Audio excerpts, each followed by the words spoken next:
salam Indonesia. Selamat malam pemirsa Jogja TV. Luar biasa, saya Indah Ardina kembali bersua dengan Anda. Senang sekali hari ini untuk bisa membawa Anda dalam sebuah diskusi.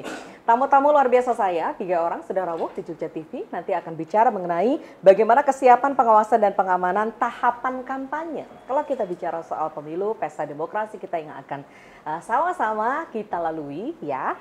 Tanggal pemilihannya sih tanggal 14 Februari, tapi dari beberapa hari yang lalu kan sudah boleh nih masa kampanye gitu ya. Kita pengen tahu sih sebetulnya apa yang dilakukan teman-teman KPU, Bawaslu, kemudian juga aparat kita mengenai pengawasan dan sebagainya. Ya, tanpa banyak atau panjang lebar lagi, saya akan sapa dulu tamu-tamu saya. Selamat malam Bapak-Bapak. Selamat malam. Terima kasih banyak loh, di antara kesibukannya malam-malam ke Jogja TV gitu ya. Iya. Ini luar biasa sekali, karena kita hari ini akan bicara kesiapan pengawasan dan pengamanan tahapan kampanye untuk 2024. Matur sembah nuwun, terima kasih Bawaslu Kabupaten Bantul menyelenggarakan acara ini. Saya yakin dan percaya ini juga merupakan fasilitas untuk masyarakat mengetahui lebih detail apa saja sih yang sudah disiapkan begitu. Oke, baik, tamu saya yang pertama adalah Kapolres Bantul, beliau adalah Bapak AKBP Michael R. Sakota SHSIK. Sehat selalu Pak. Sehat. Ya, kalau Polri salam presisi gitu ya Pak ya. Iya. Oke, kemudian Ketua Bawaslu Bantul Bapak Didik Joko Nugroho SANT MIP. Iya. Selamat malam Pak. Selamat malam Mbak Indah. Iya. Sehat, Kalau kita Pak. salam awas. Salam awas. Oh oke. Jadi salam presisi, salam awas. Tadi saya salam Indonesia Pak. Kemudian ada juga Kadif Teknis KPU Bantul Bapak Mestri Widodo SIP MM. Selamat malam. Selamat malam Mbak Indah. KPU salam apa? KPU melayani Mbak. Oke, KPU tagline-nya melayani. betul. Oke. Sama dengan presisi. Ya. Gerakan tangannya sama. Baik, Bapak-Bapak terima kasih banyak. Ya. Ini berada di Jogja TV pasti dengan satu alasan yang luar biasa. Kalau kita bicara soal bagaimana pengawasan, bagaimana pengamanan, ini ranah Bapak-Bapak yang akan memberikan informasi ya pada masyarakat. Masyarakat kan diminta untuk ayo sukseskan pemilu kita, ayo jangan golput, ayo memilih. Karena apa yang kita pilih itu menentukan bagaimana negara kita 5 tahun yang akan datang. Tapi masyarakat juga pengen tahu Bawaslu ngapain aja gitu, KPU ngapain aja nih tahapannya, polisi apa kabar gitu. Biasa kalau misalnya terjadi sesuatu apa yang dilakukan polisi, pengennya sih tidak terjadi huru hara atau apapun, benar-benar masyarakat itu damai, pemilu kita ini damai. Walaupun memang keterlibatan anak-anak muda semakin banyak ya Pak sekarang. Iya, jelas. KPU punya data yang mengenai itu. Baik ya, satu persatu saya akan menggali informasi dari penjenengan sebelum nanti kita juga akan lebih jauh bertanya jawab mengenai hal ini. Mau sweet dulu siapa? Saya ke Bawaslu dulu sekarang. Boleh. Apa yang dilakukan Bawaslu?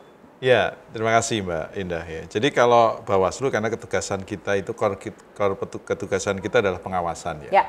Nah, dalam masa kampanye yang sudah berlangsung beberapa hari 28 ya Pak? 28 ya. Kita melakukan upaya pertama tentu pencegahan ya. Pencegahan terhadap pelanggaran. Apa yang kemudian kita lakukan, Bawaslu Bantul beserta jajarannya ini pertama tentu melakukan himbauan dulu. Ya, himbauan kepada seluruh peserta pemilu. Kalau kita berbicara peserta pemilu maka ada 3. Pertama partai politik, yang kedua calon DPD, dan yang ketiga capres-cawapres. Ya, tentu DPD dan capres-cawapres ini tim kampanyenya. Gitu ya. Nah, kita sudah lakukan himbauan sejak awal masa kampanye bahwa ada hal-hal yang kemudian dalam kampanye itu menjadi larangan. Itu kita tekankan, larangan-larangan dalam kampanye agar peserta pemilu tidak melanggar larangan itu. Tentu nanti larangan itu kan mengacu pada Undang-Undang 7, mengacu pada peraturan KPU gitu ya. Hal-hal ini yang kita ingatkan, larangan-larangan. Kemudian yang berikutnya kita juga himbauan ini kita arahkan pada hal-hal yang kemudian terkait dengan tata cara pemasangan alat peraga kampanye. Ya, jadi seperti yang kita ketahui bersama, ada banyak metode kampanye, gitu kan. Nah, salah satu metode kampanye adalah pemasangan alat peraga. Dan di Bantul itu sudah ada peraturan Bupati nomor 68 tahun 2023 yang mengatur tentang tata cara pemasangan alat peraga kampanye. Itu sudah ada aturannya. Sudah ada aturannya.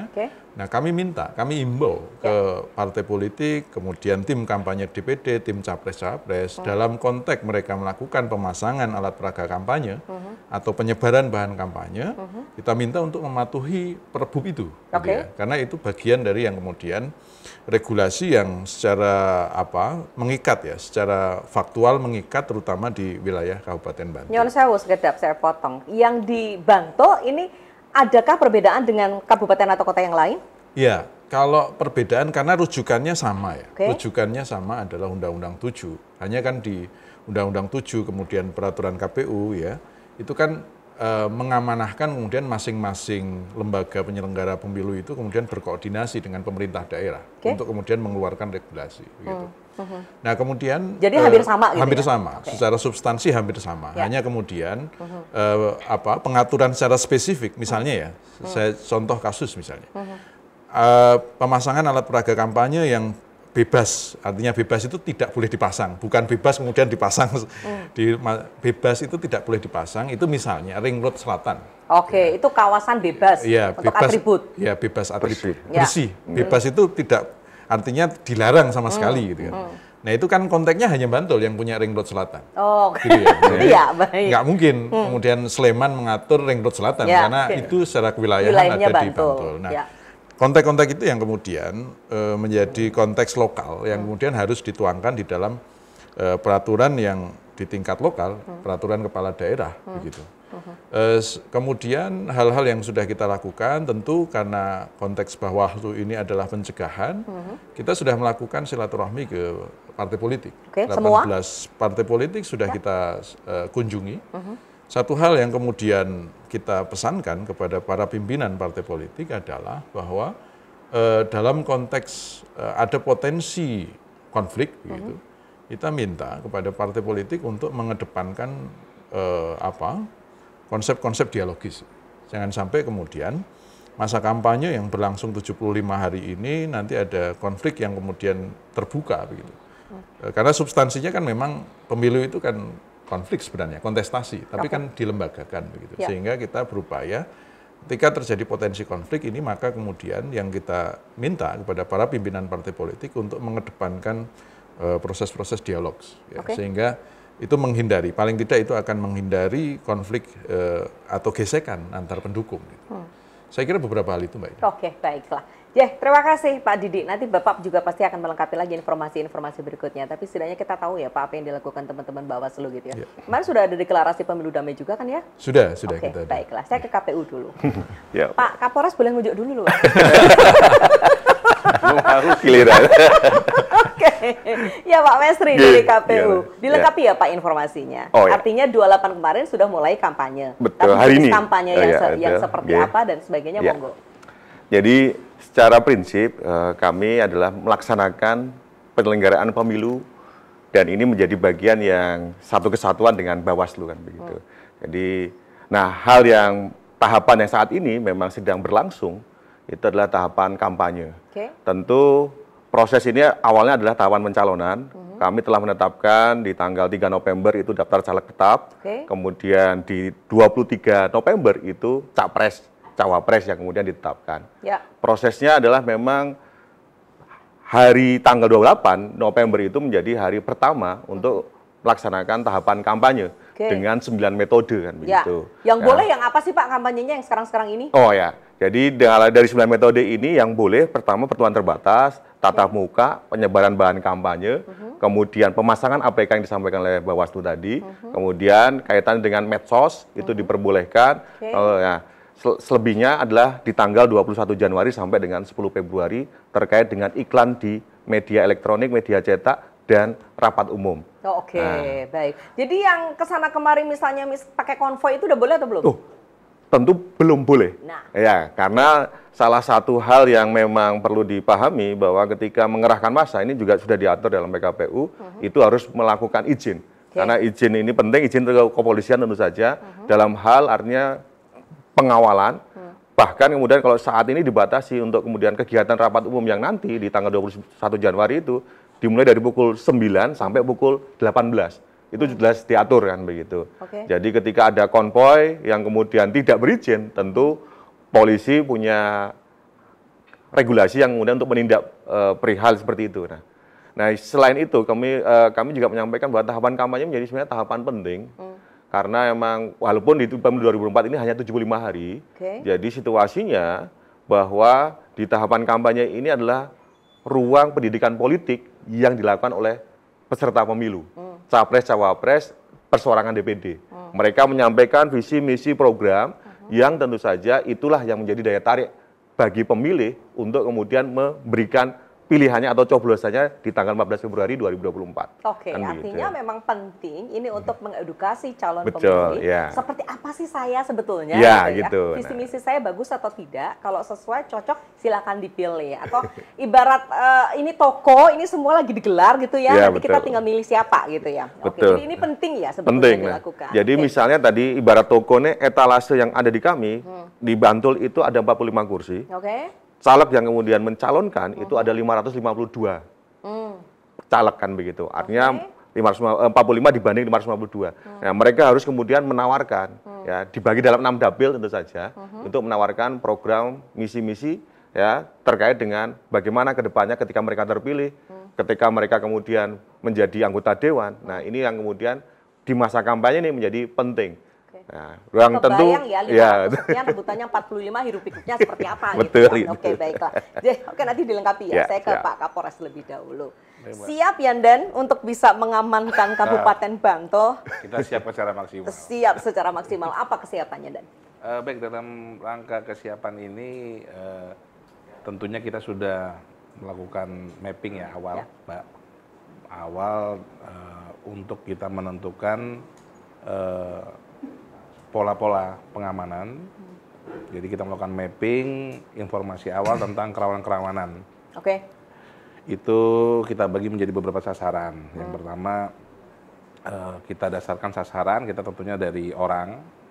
Hal ini berarti dari masyarakat, kemudian caleg, kemudian anggota parpol, anggota ormas, termasuk laskar-laskar. Oke.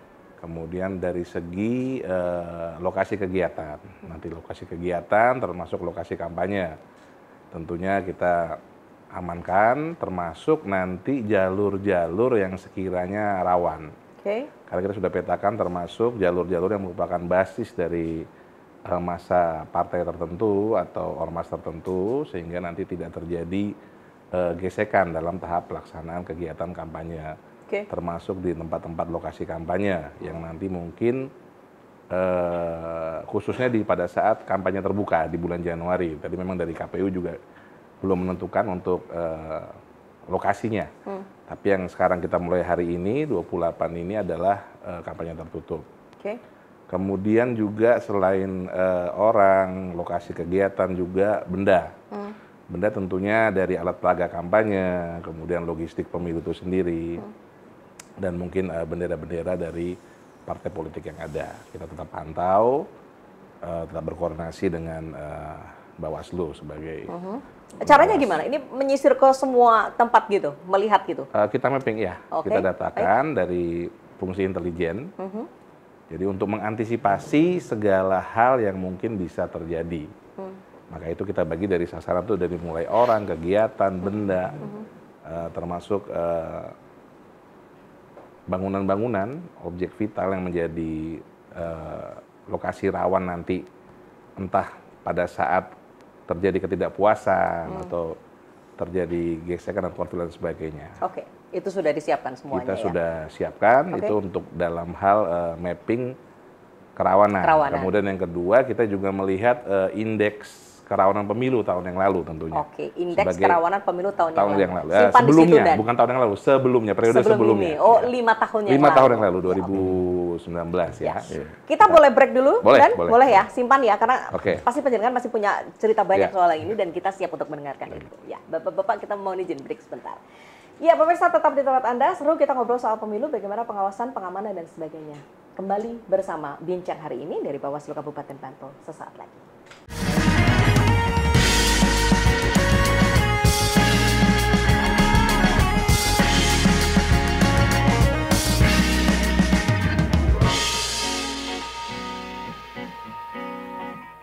Ya, pemirsa bicara soal pemilu, bagaimana pengamanan, tahapan kampanye, dan sebagainya. Sekarang ini ada di Jogja TV, dan Anda boleh menyimak acara ini dari televisi Anda maupun official YouTube-nya Jogja TV. Pak Kapolres Bantul, kemudian juga ada Ketua Bawaslu, ada juga dari KPU sudah rawuh di sini. Silakan bergabung bersama dengan kami. Yang tadi saya potong sebentar ya, Dan ya, soal bagaimana pengamanan dan sebagainya. Tadi sudah ada mappingnya, baru menilik ke indeksnya gitu. Ya. Monggo, apa yang mau disampaikan? Baik, dari indeks kerawanan kerawanan, pemilu yang periode sebelumnya itu kita ambil sebagai data untuk antisipasi. Oke. Sehingga di pelaksanaan pada periode saat ini kita bisa perbaiki. Sehingga diharapkan tidak muncul lagi, sehingga tidak menjadi sebuah permasalahan. Yang Sebetulnya sudah dipetakan ya mana yang titik-titik rawan tertentu dan sebagainya. Indeksnya kemarin pun sudah ada. Sudah. Tapi itu mungkin terulang lagi di indeks yang sama, di lokasi yang sama, atau bisa jadi kemudian muncul tempat-tempat baru gitu. Ya, dari hasil itu tentunya kita tidak bisa mengunderestimate. Oke. Tentunya itu menjadi suatu warning awal bagi kita kepolisian Ya. untuk mengambil langkah dan juga tentunya mengambil suatu perkiraan tentang mungkin perkembangan dari kejadian tersebut. Mengingat masa tahun 2009 dengan masa-masa saat ini, maksudnya Berbeda. waktu ini berbeda sekali Ya, dengan oke. kemajuan perkembangan media sosial dan sebagainya. Ya. Jadi perlu tetap kita antisipasi. Kemudian yang berikutnya kita juga sudah melaksanakan, khususnya Polres Bantul, Ya. itu melakukan upaya cooling system, Mbak. Oke. Cooling system maksudnya kita membangun komunikasi, menjalin komunikasi bersama dengan Forkopimda maupun Bawaslu dan KPU sebagai pelaksana pemilu. Oke. Kita mengumpulkan seperti silaturahmi lah. Itu dihadiri oleh tokoh-tokoh agama, tokoh masyarakat, kemudian pimpinan laskar, underbau maupun ormas-ormas yang Ini ada sudah? di wilayah Kabupaten Bantul kita sudah laksanakan. Oke. Sehingga dengan harapan itu kita sudah membangun komunikasi untuk mencegah nantinya timbulnya gesekan. Ya. Paling kalau sudah sering komunikasi, sudah sering bertemu, suasana bisa cair dan mudah-mudahan gesekan itu bisa dihindari. Amin, amin. Seperti Mudah-mudahan itu. begitu ya. Tapi ini dalam waktu yang berbeda dengan yang tadi diselenggarakan oleh Bawaslu Bantul ya. Beda. Jadi punya Iya. acara Jadi sendiri-sendiri. masing-masing kita Artinya mengadakan mereka sendiri. juga bertemu dengan bapak-bapak ini beberapa kali gitu ya, Betul. untuk bagaimana pengamanan. Betul sekali. Oke, baiklah. Jadi nggak hanya sekali, tapi kemudian Karena habis itu makin sering makin bagus. makin sering ketemu, mudah-mudahan makin aman gitu ya. Betul. Tapi kalau kita bicara soal pemetaan, kadang-kala kan kultur atau Ya. karakter masyarakat di Ya. satu tempat dengan yang lain itu sudah ada catatannya sih Betul. sebetulnya di Betul. kepolisian Betul. gitu ya. Oke, baiklah. Jadi Pak Didi, Iya. ini sebetulnya saya yakin dan percaya bahwa KPU, Bawaslu, kepolisian semua sudah akan melaksanakan ini dengan sangat baik iya. gitu. Melihat pemilu ini adalah event yang sangat penting sebetulnya untuk negara ini gitu. Nggak main-main sebetulnya. Bawaslu kemarin sudah juga ngobrol sama halnya dengan Pak Michael sudah menyelenggarakan itu. Iya. Apa yang kemudian dilakukan teman-teman Bawaslu sampai ke tingkat-tingkat besok ketika kampanye itu terjadi dan sebagainya? Berapa orang sih Bawaslu, Pak? Iya. Berapa orang ya? Iya. Tadi Pak Mesri kan sudah cerita nih 500 sekian Iya, calon iya. anggota Calegnya. dewannya, Oh, itu caleg. 45 Caleg, Bu. kursinya, Iya. gitu kan. Masyarakat Bantul nih ada berapa ya? Ya, Pemilihnya besok berapa nih? Pemilihnya 742.074. Oh, oke, baiklah. 742.000. Nah, Bawaslu ada berapa orang, Pak? Iya, kalau pasukan kita ya, ini biar kayak Pak Kapolres ya pasukan. Biar agak Izin, mirip Pak. gitu lah ya. Ya, ya pasukan pengawas kita itu kan ada di 3 jenjang ya.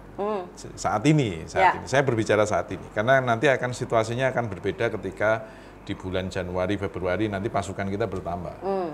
Jadi pasukan yang saat ini siap itu Ya. ada di tingkat desa, ya tingkat desa karena Bantul ini ada 75 kelurahan. Oke. Masing-masing kelurahan itu ada 70, masing-masing kelurahan ada 1. Sehingga total ada 75 pengawas pemilu di level kelurahan. Ya. Begitu ya. Oke. Kemudian di level Kapanewon, karena kan kita sudah Kapanewon ya, kecamatan dulu kecamatan. Nomenklaturnya Ya, Kapanewon nomenklaturnya sekarang, ya, oke. Kapanewon. Di tingkat Kapanewon kita ada pengawas itu jumlahnya total 51. Oke, jadi 75 tambah 51. Ya, karena satu Kapanewon ada 3 begitu. Oh, ya. Nah, kemudian di level kabupaten tentu komisioner kita itu jumlahnya saat ini memang hanya 4, tapi sebenarnya 5 harusnya. Karena kan ada proses pengisian, saat ini baru proses pengisian untuk komisioner. Nah, tentu dengan pasukan itu berapa? Dengan ruang yang sangat luas Bantul gitu kan. 933 dusun gitu kan. Tentu konsep pengawasan kita sangat terbatas SDM-nya. Ini yang kemudian kita saat ini selalu berkolaborasi ya. Berkolaborasi untuk mendorong pengawasan, konsep kita adalah pengawasan partisipatif. Oke, maksudnya gimana ini? Jadi kita mendorong beberapa instansi yang kita ajak kolaborasi, itu untuk menjadi pengawas secara sukarela, gitu ya, terutama di masa-masa kampanye. Instansi yang berkolaborasi ini, instansi maksudnya adalah? Tekstual gini, jadi misalnya dalam konteks netralitas ASN, gitu ya. Kita berkolaborasi dengan organisasi perangkat daerah untuk di masing-masing instansi itu ada Satgas Netralitas ASN, gitu ya. Kemudian misalnya tema kita terkait dengan politik uang, ya, kita berkolaborasi dengan komunitas-komunitas relawan yang kebetulan di Bantul ini sudah kita sematkan, namanya adalah Desa Anti Politik Uang. Ada 17 desa yang di masing-masing desa itu sudah kita kuatkan. Saat ini prosesnya adalah penguatan, menguatkan relawannya. Karena mereka ini bukan secara struktural, bukan bagian dari kelembagaan, tapi dengan sukarela mereka kemudian melakukan pengawasan, upaya-upaya untuk kemudian memperbaiki kualitas demokrasi meskipun hanya di tingkat kelurahan. Tapi menurut saya itu hal yang sangat mulia, hal yang sangat bagus, karena mereka dengan sukarela mendorong proses-proses demokrasi di masing-masing wilayah, terutama di masa kampanye ini, untuk kemudian tidak menerima politik uang. Gitu ya. Saya kira itu yang hal-hal yang kemudian saat ini hebat ya, karena kan mereka relawan gitu ya, serta-merta mendaftarkan diri menjadi relawan itu, gitu, anti politik uang. Semuanya sudah ada, setiap desa sudah ada. Belum, ini baru 17. Oh, baru 17 ya. Desa ya, 17 desa. Tapi di luar itu tentu kita tetap berkolaborasi.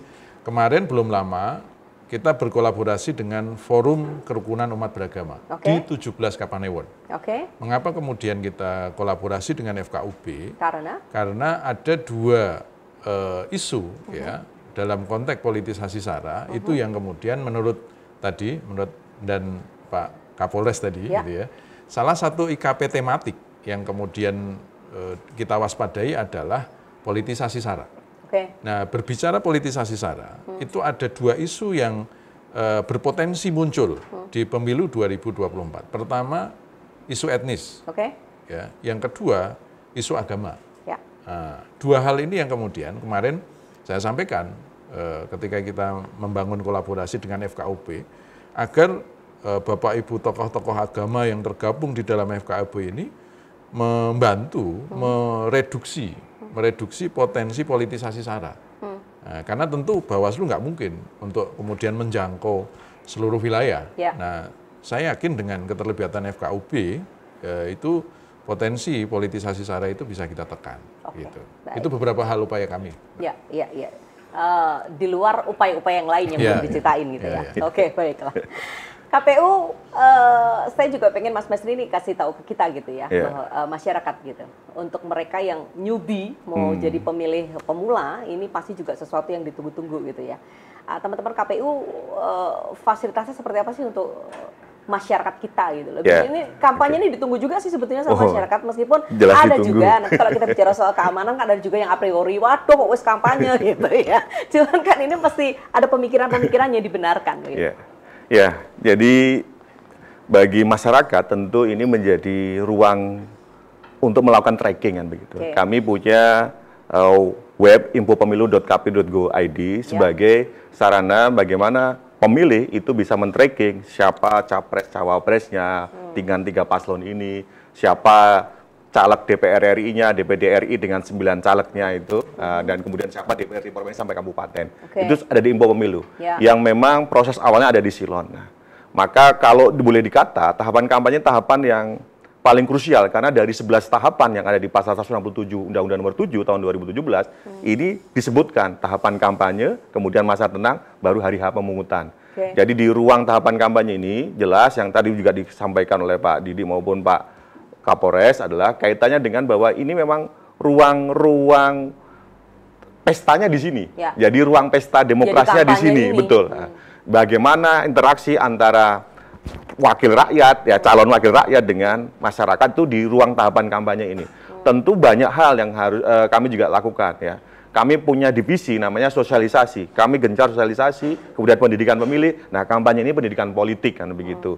Dan apa indikator yang kemudian bisa dilihat nanti adalah kaitan dengan partisipasi masyarakat di hari H, 14 Februari, hari kasih sayang itu, hari kasih suara ya, Mbak. Itu, ya. Nah, itu akan terlihat bagaimana proses itu. Termasuk juga soal kondusivitas, saya kira. Bagaimana tadi sudah disampaikan soal pengamanan, IKP. Kami tentu juga selalu kemudian berkoordinasi dengan Polres dan Polsek tentu saja ya, terkait dengan bagaimana ruang-ruang yang memang titik-titik rawannya itu ada, ya kan. Titik rawan yang menjadi sasaran ini tentu kami juga dengan badan ad hoc yang ada di kami ya. Kami ini kalau di Bawaslu ini ada apa tadi PKD ya, pengawas kelurahan atau desa. Di kami ada namanya PPS, Panitia Pemungutan Suara, yang di tiap desanya ada 3. Jadi ada 225 PPS. Kemudian di Kapanewon itu kami ada PPK, Panitia Pemilihan Kecamatan, yang jumlahnya tiap kecamatan ada 5, jadi ada 85. Itu pasukannya. Nanti di tahapan kampanye ini juga kami akan membentuk KPPS, Mbak. Nah, pembentukan KPPS ini, kalau hari ini tanggal 30 November, ini hari ketiganya kampanye, kami ini sedang berproses untuk tanggal 11 Desember sudah mulai mengumumkan bahwa besok itu ada pembentukan KPPS yang salah satu syaratnya bebas dari unsur lahek, saskrek, calon-calon wakil rakyat. Termasuk juga soal ini karena soal keamanan, Mbak. Ketika nanti KPPS kami ini tersinyalir ada tendensi terhadap calon wakil rakyat atau pasangan presiden, tentu akan disemprit sama Bawaslu, kemudian tentu akan menjadi betul. Jangan-jangan. Nah, gitu. di tahapan kampanye kan rawan, Mbak. Kerawanannya ada di medsos juga, kami kan. Nah, jadi kerawanannya. Ini gimana nih? Setting medsos terus nih. Iya. Untuk supaya bisa. Nah, ini kalau yang soal ngawasi searching bagian Bawaslu, Mbak. Kalau kami hanya tapi mendaftar. teman-teman misalnya yang calon-calon anggota dewan kita yang sekarang ini sudah mulai kampanye ya beberapa waktu yang lalu. Itu ketika mereka tuh kampanye secara tertutup pun dan sebagainya. Ini izin dulu enggak? Kalau pertemuan terbatas tatap muka tentu harus ada izin, Mbak. Oke, izinnya ke kepolisian. Jadi ke Polres kalau saya ya. Saat intel apa, Mbak? Jadi ada izinnya ada izinnya. Ada namanya kalau di masa kampanye STTPK, STTPK, pembentukan kampanye. Oke. Kalau yang terbatas itu ada maksimalnya nggak sebetulnya? Kalau terbatas ini kan masanya tetap dari 28 Januari sampai 28 November sampai dengan 10 Februari. Enggak, maksudnya masa yang datang itu terbatas atau tidak? Kalau pertemuan terbatas tentu dibatasi. Ya. Kalau nasional 3.000, provinsi 2.000, kalau kabupaten 1.000. Oh, jadi ketika kita bicara Bantul 1.000? Iya, hanya 1.000. Jadi itu sudah banyak juga ya. Iya, betul. Banyak. Pantesan sempritannya. Wah, iya. Kirain. Banyak. Apalagi kalau bersamaan, Mbak. Nah, ini nanti tugasnya teman-teman nih, apakah dia melanggar. Kan satu partai politik bisa calonnya kan banyak. Betul semuanya sekali. Kampanye misalnya, Betul, semua betul. pada izin. Nggak ada yang kelewatannya Dan ya kayak gitu. Nggak ada ya Dan. Nanti cerita lagi ya. Oke, masih ada 2 sesi. Iya, pemirsa tetap di tempat Anda. Kami kembali sesaat lagi. Sesaat lagi kita ada tetap di acara ini BHI persembahan dari Bawaslu Kabupaten Bantul.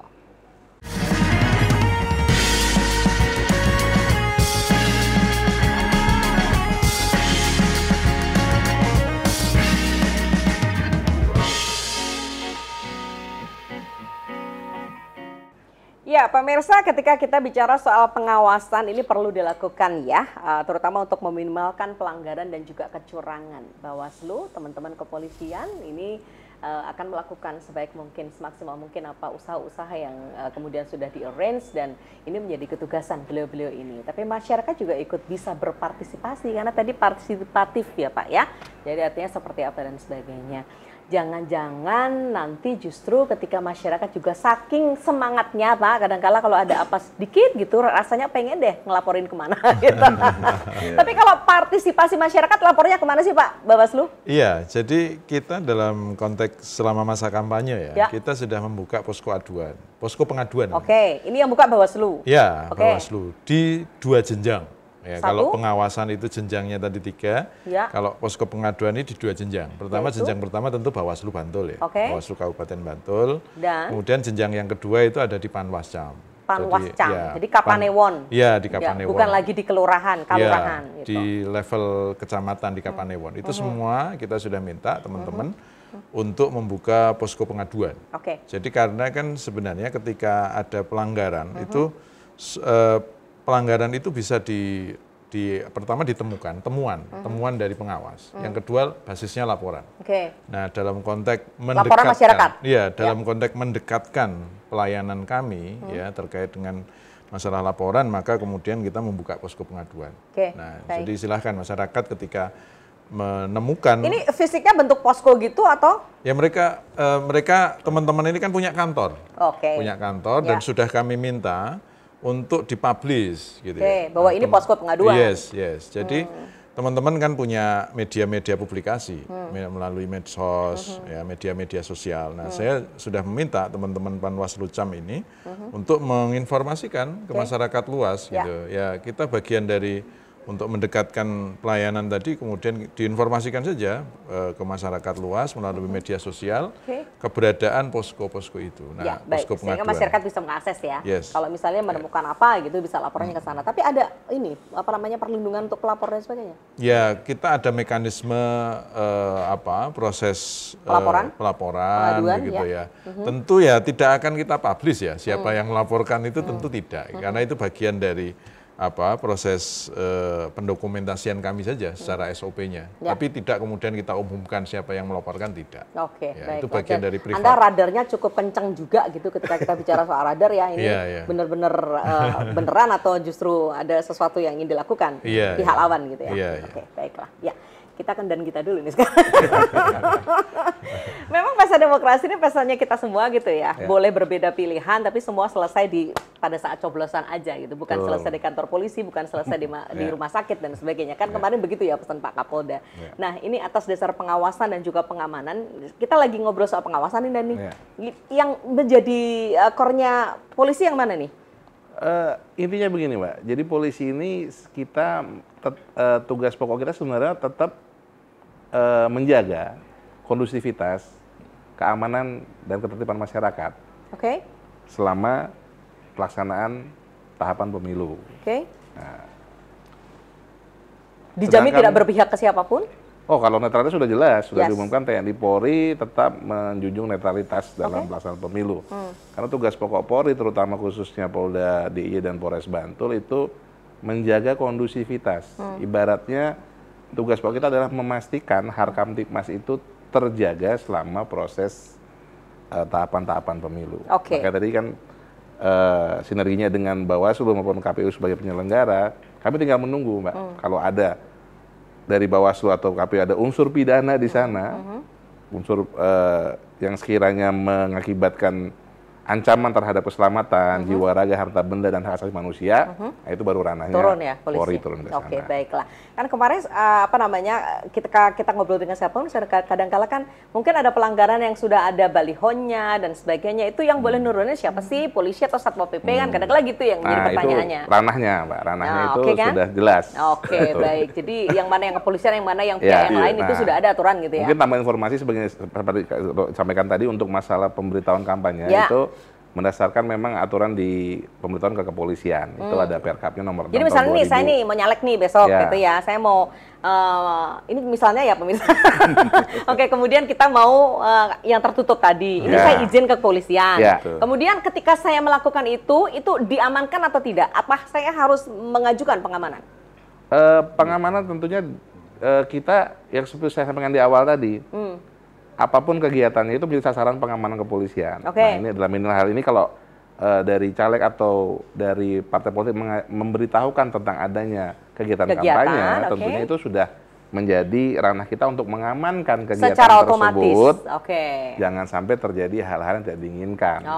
Yang sekarang ini sering kali terjadi di masyarakat, misalnya senam aja kan unsurnya kan ada juga kampanyenya. Nah, itu seperti itu Mbak, senam. Kayak kemarin senam, walaupun jumlah senam tapi ada pengarahan massa. Nah itu saya sampaikan di awal.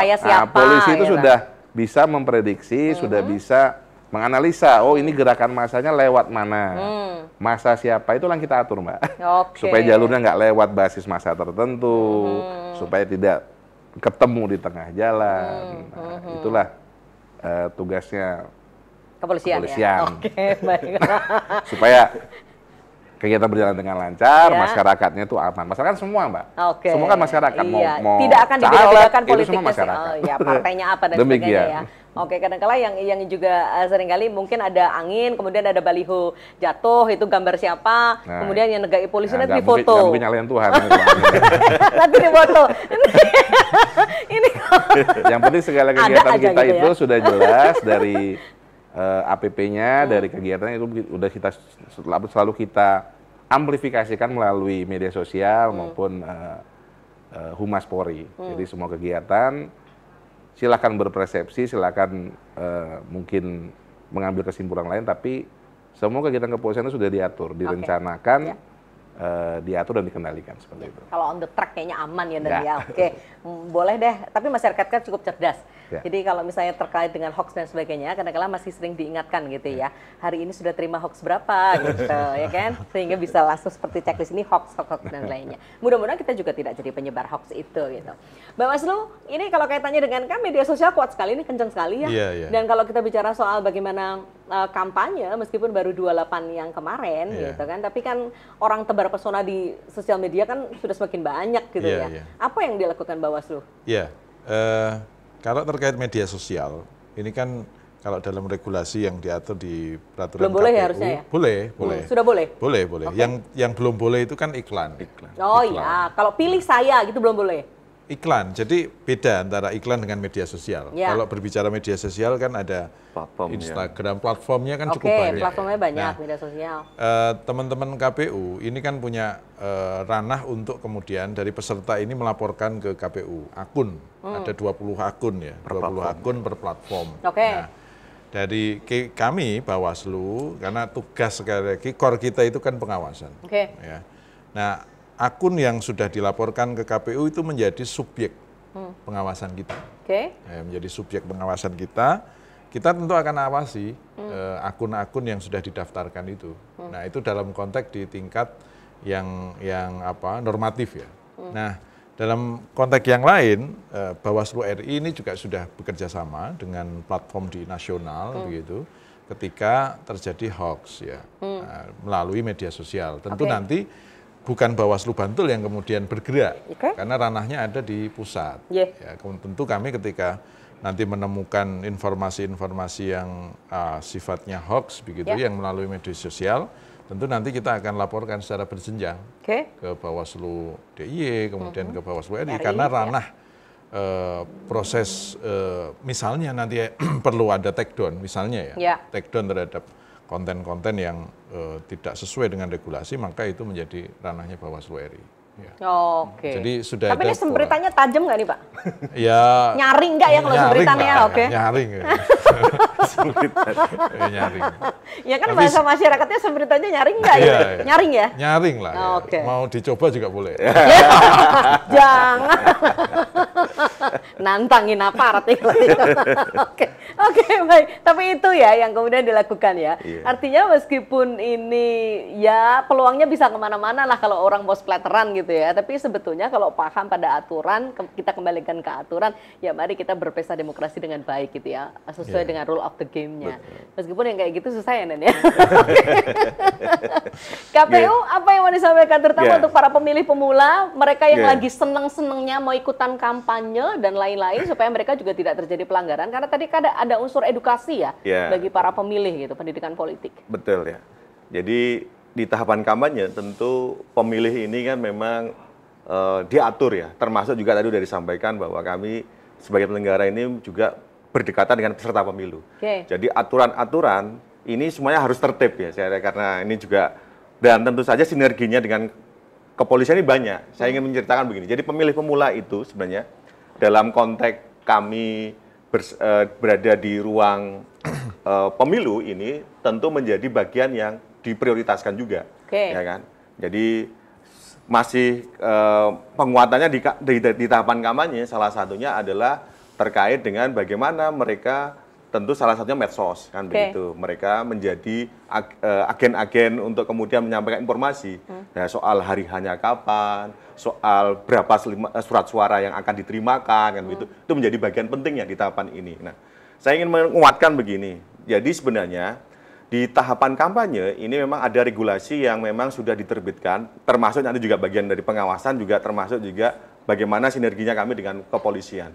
Jadi di PKPU nomor 15 itu tahun 2023 tentang kampanye, ya, dan kemudian berubah dengan PKPU nomor 20 tahun 2003, ini ditegaskan bagaimana pola-pola yang harus dilakukan, termasuk misalnya ada pelaksana, tim kampanye, petugas kampanye yang punya tanggung jawab, kewajiban untuk kemudian minta izin sama polisi, termasuk konvoy tadi, termasuk apapun, termasuk ketika pemilih juga terlibat juga, ya juga harus kemudian dalam konteks ini juga teramankan, karena kondusivitasnya terjadi.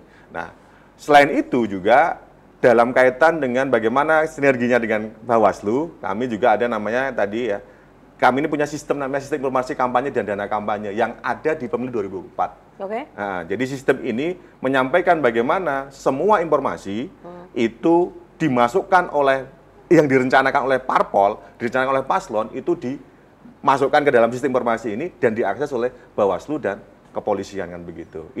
Itu menjadi bagian yang kemudian saat ini sedang dilakukan. Termasuk juga penertiban bagaimana mereka itu harus melaporkan laporan dana kampanyenya. Nah, ini menjadi bagian pentingnya karena kalau tidak melaporkan laporan awal dana kampanye, tentu mereka akan tidak disanksi. Salah satu sanksinya adalah tidak diikutkan menjadi peserta pemilu kan begitu ya. Ketika di hari H itu tidak. Ini paling lambat kapan dana kampanye untuk pelaporan? Kalau dana kampanye itu paling penyampaiannya itu di tanggal 7 Januari.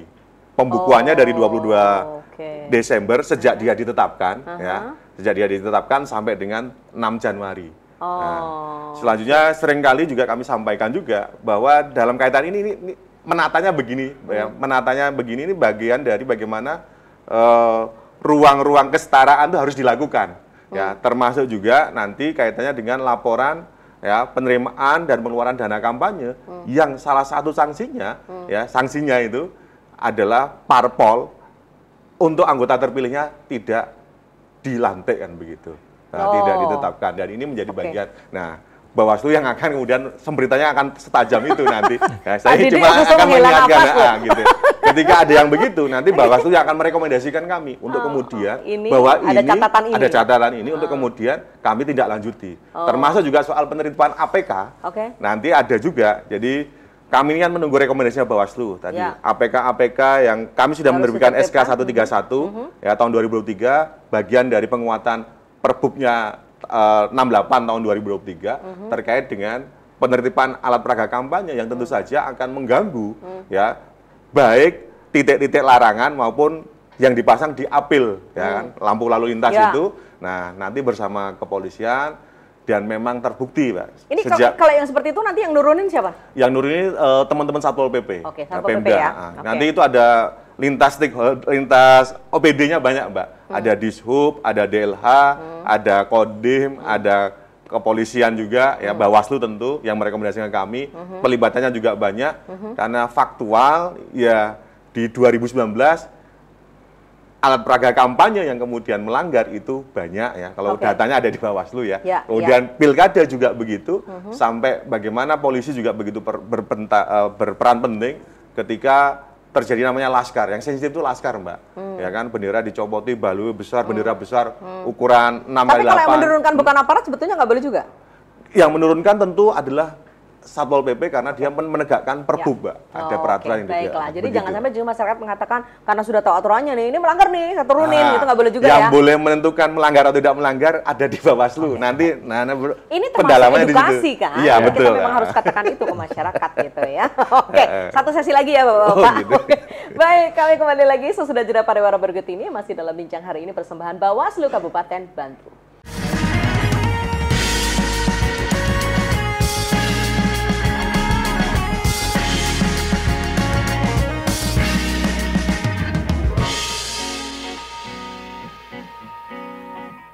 Ya, pemirsa, terima kasih Anda masih menyaksikan acara ini. Bincang hari ini persembahan Bawaslu Kabupaten Bantul. Kita bicara mengenai kesiapan pengawasan dan pengamanan tahapan kampanye.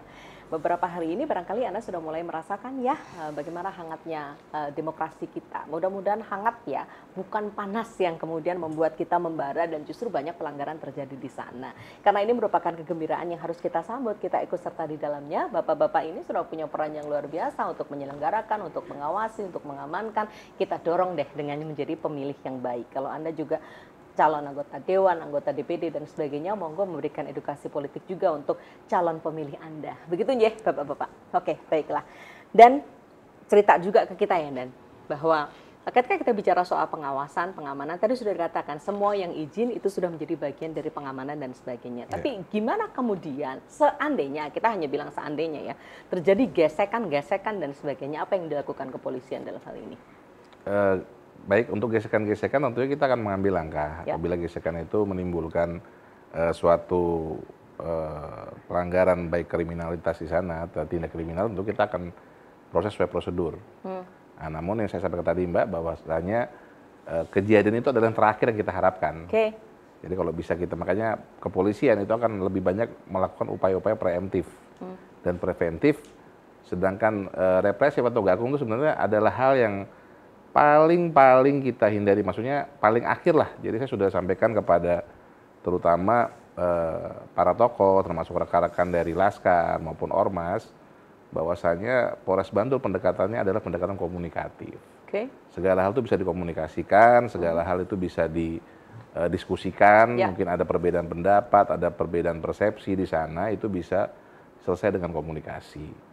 Jadi ibaratnya langkah-langkah kita lakukan ini, apalagi sekarang masih di awal-awal kampanye ini, kita memang sudah rutin, kita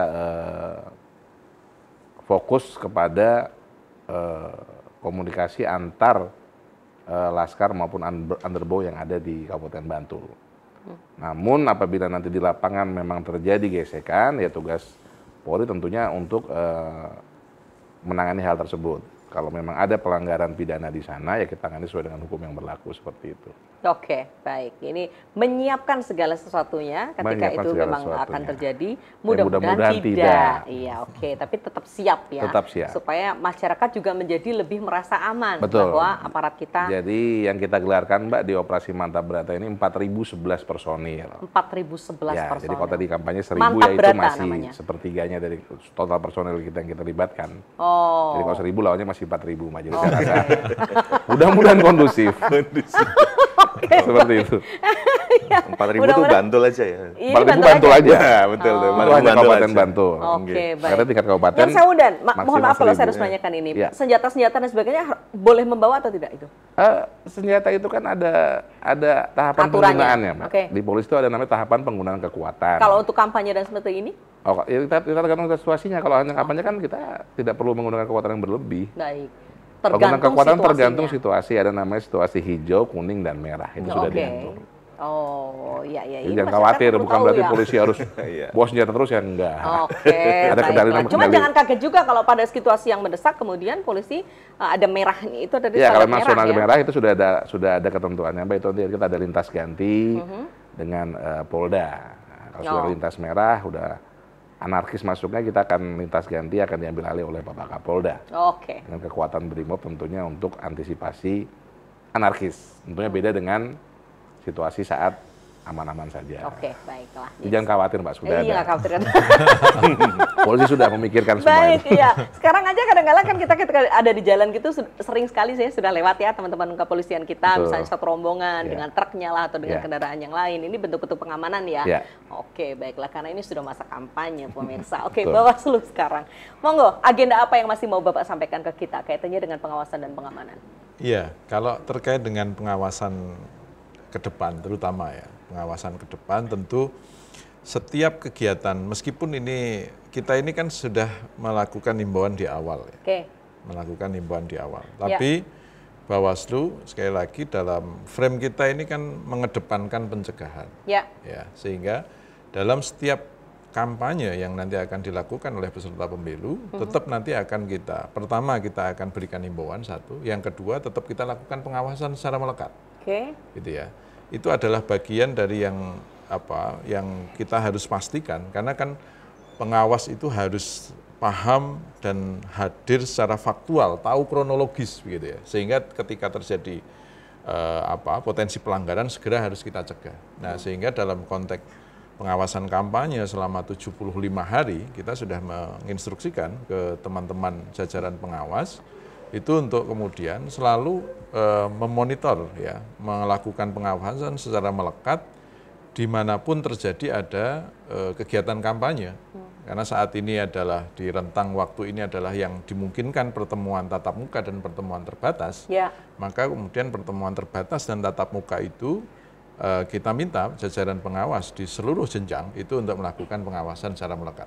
Okay. Bukan hanya itu saja Mbak Indah, ada kegiatan-kegiatan massa yang berpotensi yang di situ dihadiri oleh caleg, di situ dihadiri oleh pengurus, parpol atau yang lain, kita juga selalu memberikan himbauan. Jadi kegiatan kan masyarakat kan tentu tetap ada kegiatan-kegiatan masyarakat ya. Nah, ketika ada kegiatan-kegiatan masyarakat yang berpotensi di situ hadirnya caleg atau peserta pemilu yang lain, kita tetap minta teman-teman jajaran pengawas pemilu itu untuk melakukan pengawasan. Ini dalam rangka apa? Ya dalam rangka untuk melakukan pencegahan. Karena terjadi gesekan ya? Ya, karena forumnya itu bukan forum kampanye gitu ya. Tentu jangan digunakan untuk kampanye. Oke, ini boleh disembrit ya kalau misalnya. Nah, itu dia, itu kan. Itu mulai sembrit saja mulai kan kadang-kadang setiap event kemudian digunakan untuk itu nggak boleh ya. Kan sudah ada batasan-batasannya termasuk tadi yang disampaikan oleh Pak Kapolres bahwa kegiatan kampanye, pertemuan terbatas, tatap muka itu kan harus dengan izin kepolisian. Oke, gitu kan? baik. Tapi kalau kemudian ada yang pemberian-pemberian, misalnya pemberian itu entah sembako lah, entah itu door prize sesuatu, itu boleh nggak sih Pak sebetulnya? Nah sebenarnya kalau yang diperbolehkan itu kan penyebaran bahan kampanye. Penyebaran bahan kampanye. Yang termasuk bahan adalah? Yang termasuk bahan cukup banyak ya, di situ ada ada variasinya cukup banyak. Kaos, topi, mug, atribut gitu ya? Atribut gitu. Itu batasannya adalah nominal. Oh nominal, berapa Pak nominal? Dikonversikan tentu ya, nominal konversi itu 100.000. Oh 100.000. Di dalam peraturan KPU diatur. Itu masih boleh di bawah itu? Jadi maksimal 100.000. Itu, ini sudah meningkat ya. Dibanding 2019. Dulu berapa Pak? Dulu 60.000. Oh, dulu 60.000. Udah 5 tahun ya dan ya. Nah, belanja. Tapi itu tidak dalam bentuk uang. Tapi tidak dalam bentuk uang. Tidak dalam bentuk barang. Ya, atau sembako dan lain-lain. Dikonversikan. Ada beberapa jenis ya. Diatur itu ada beberapa jenis bahan kampanye yang bisa diberikan ke masyarakat. Ya, gitu. Supaya masyarakat nggak salah persepsi gitu loh Pak. Ketika terjadi dalam sebuah event dia datang, mungkin dia bukan pendukung yang mana sih. Ketika dia menerima itu kalau di bawah 100.000 sih masih boleh ya. Itu bukan politik uang ya. Iya. Oh. Tapi itu konteksnya bahan kampanye sekali lagi. Oh, bahan kampanye. Oh, iya. Seperti itu ya Pak ya. Oke, jadi setiap kegiatan pun teman-teman Panwas Cam atau yang di kelurahan sebetulnya juga hadir. Meskipun ya jadi sibuk sekali ya, karena banyak sekali kegiatan-kegiatan yang dilakukan. Mudah-mudahan sehat selalu ya Pak. Kapan apa yang masih didapatkan? Ya. Kalau saya sebenarnya mau menambahkan karena memang agendanya Bawaslu ya. Jadi memang ruang sempitnya itu berada di Panwas karena memang mereka mengawasi. Termasuk juga saya ingin menyampaikan bahwa beberapa hal terkait tadi yang jenengan sampaikan hadiah itu adalah bagian yang nanti juga akan diawasi. Apakah hadiah ini diperbolehkan atau tidak, itu adalah hal yang kemudian nanti akan ada kajiannya. Jadi kalau soal penentuan apakah nanti, karena jujur saja nih Pak Ketua Bawaslu ini pernah menjadi salah satu pihak terkait yang menjadi saksi terkait dengan hadiah yang kemudian memang dalam kategori itu adalah politik uang kan begitu. Nah, dan hal ini menjadi pembelajaran di kami juga tentu bahwa situasi-situasi yang akan terjadi di bawah, nah itu tentu saja harus mengkaji bersama, gitu kan, mengkaji bersama karena jelas bahwa kami ada PPK, di sini ada Panwascam yang kemudian harus mengkomunikasikan bagaimana regulasi yang ada di KPU soal jadi buatan nanya-nyanyian piambanya. Jadi begitu. Yang sini bilang iya, sini bukan. Nah itu menjadi bagian penting ya, karena memang ini di ruang publik kami sampaikan. Nah kedepannya tentu saja bahwa tidak ada hal-hal yang kemudian bahwa ini ruang saya, jadi ruangmu kan begitu. Tetapi bahwa apa yang nanti dihasilkan itu adalah bagian dari kajian. Kalau kajian itu boleh bersama. Tapi kalau hasil putusan berada di ruangnya Bawaslu kan begitu. Nah, Nah, selanjutnya memang kalau di tahapan kampanye ini memang tahapan-tahapan yang banyak kegiatan, Mbak. Kalau tahapannya sih namanya kampanye, tapi kegiatan di kami ada namanya kegiatan pembentukan KPPS kan begitu. Ya. Kemudian ada kegiatan logistik yang semuanya juga bersinergi dengan teman-teman baik Kapolres maupun Bawaslu, karena memang ruangnya adalah di momentum ini. Ya. Bagaimana surat suara kami dicetak, datang kan begitu. Bagaimana nanti logistik itu akan datang dan memenuhi bahwa kami ada 3.166 TPS yang memang harus logistiknya harus ada, terpenuhi ya, semua. 22 TPS lokasi khusus, 3144 TPS reguler, yang memang semuanya harus diawasi. Nah, kami merasa terbantu tentu dengan teman-teman Bawaslu ketika memang memberikan bagaimana poin-poin rekomendasi, catatan-catatan, karena di Bawaslu ini ada himbauan, ada rekomendasi. Nah, rekomendasi yang paling perlu kami antisipasi adalah rekomendasi ketika nanti di tahapan pemungutan suara, namanya PSU, PSL, Pak. Nah itu nanti, dan itu juga butuh ruang-ruang diskusinya itu berada di sini, karena memang sampai saat ini, kami ini sedang melakukan namanya kegiatan pemungutan data pemilih khusus untuk DPTB, Daftar Pemilih Tambahan, yang harus mengurus dengan 9 syarat, ya salah satu syaratnya adalah misalnya dia tugas belajar atau dia kuliah, itu di tanggal 15 Januari, H-30 hari, nah itu kemudian harus mengurus. Kenapa kalau nggak ngurus? Nggak bisa. Ya nggak bisa. Tidak bisa mendapatkan haknya untuk digunakan di TPS ketika dia mau menjadi pemilih DPTB, dan ini yang harus kami lakukan karena belajar dari pemilu 2019 untuk tidak terjadi PSU, ya? PSL. Ya. Nanti ada pemungutan suara ulang, pemungutan suara lanjutan dikarenakan kekurangan logistik. Gitu. Baik. Jadi jangan sampai Anda nggak ngurus tapi nanti datang ke TPS ngamuk. Nah, gitu betul ya. itu. Kerjaannya Semberitanya lebih keras nanti saya kira. Iya, sama Pak Didi. Ini kan jangan sampai seperti itu ya. Iya. Oke, baiklah. Next kita ngobrol juga mengenai hal itu ya. Mudah-mudahan kita bisa ada satu kesempatan lagi. Dan apa yang mau disampaikan di akhir acara? Baik, mungkin pesan dari kepolisian khususnya. Ini hasil dari wawancara, Mbak, dari sekitar 87 responden dari 17 Kapanewon yang ada di Kabupaten Bantul. Terkait pemilu ini khusus tahapan kampanye, harapan masyarakat itu banyak yang mempermasalahkan tentang knalpot. Gelombongan. Itu sangat mengganggu sekali. Jadi mungkin di kesempatan yang baik ini saya sampaikan, maka dari itu Polri itu khususnya di Polres Bantul sering melaksanakan razia pelanggaran kasat mata, khususnya knalpot gelombongan, karena memang masyarakat Bantul sudah gerah dengan hal itu, karena itu sangat mengganggu. Dan seperti kita lihat kemarin ada kejadian di mungkin Magelang, memang diawali dengan adanya knalpot provokasi dengan membunyikan knalpot gelombongan. Jadi saya himbau kepada masyarakat khususnya nanti rekan-rekan yang akan melaksanakan kampanye, tolong tidak perlu menggunakan knalpot gelombongan, cukup yang standar-standar saja. Baiklah, kalau ada yang itu ditertibkan berarti? Ya, tetap kami tertibkan secara tegas, karena sampai dengan 2 bulan ini, dari Oktober, November, sudah 1.307 knalpot gelombongan yang kita tertibkan, dan ini masih berlanjut. Jadi pesan saya agar berempati terhadap masyarakat yang lain, karena kita hidup di Kabupaten Bantul ini kan sama-sama menghargai lah. Mungkin lebih dibawa empatinya kalau kita dibalik posisinya, yang menggunakan knalpot itu jadi masyarakat biasa yang sedang beraktivitas, sedang istirahat, mungkin sedang sakit, memerlukan istirahat yang intens, atau punya anak kecil, terus dibunyikan suara yang mengganggu, apakah gimana rasanya, seperti itu aja. Jadi seperti itu. Baiklah, ini partisipasi masyarakat lagi untuk mengamankan ya. Bapak-bapak, terima kasih banyak sudah hadir di sini.